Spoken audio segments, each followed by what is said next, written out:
আসসালামু আলাইকুম। আপনারা ইতিমধ্যে অবগত হয়েছেন যে আমরা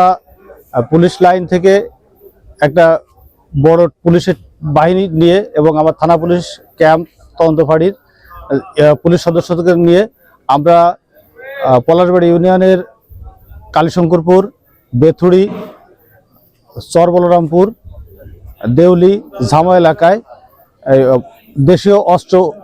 সরঞ্জামাদি উদ্ধার করার অভিযান করেছি এবং সেই অভিযানের ফলে বিভিন্ন এলাকা থেকে ইতিমধ্যে আপনারা ভিডিও ফুটেজ নিয়েছেন এই বিপুল যে ঢাল, সরকি, বল্লম, রামদা, চাইনিজ কুড়াল, চাপাতি,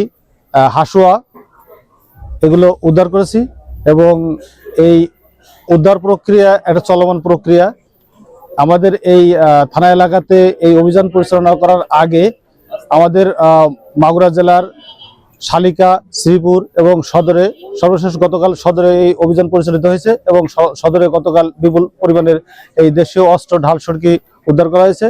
আজকে আমরা তারই ধারাবাহিকতায় এই অভিযান পরিচালনা করেছি এবং এর আগে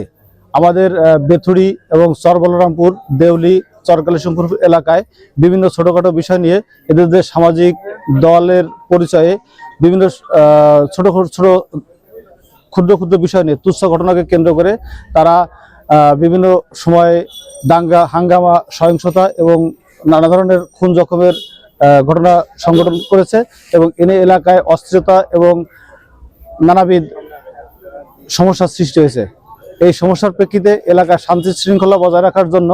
আমরা এই অভিযান পরিচালনা করেছি এবং এই অভিযান পরিচালনা করে ইতিমধ্যে এই বিপুল সংখ্যক দেশীয় অস্ত্র সরঞ্জামাদি উদ্ধার করা হয়েছে এবং এলাকাতে শান্তি বজায় রাখার জন্য আমাদের এই অভিযান আগামীতে অব্যাহত থাকবে এবং আপনাদের সবার সহযোগিতা নিয়েই আমরা এই চলমান প্রক্রিয়াকে আরো গতিশীল এবং বেগবান করব। ধন্যবাদ আপনাদেরকে।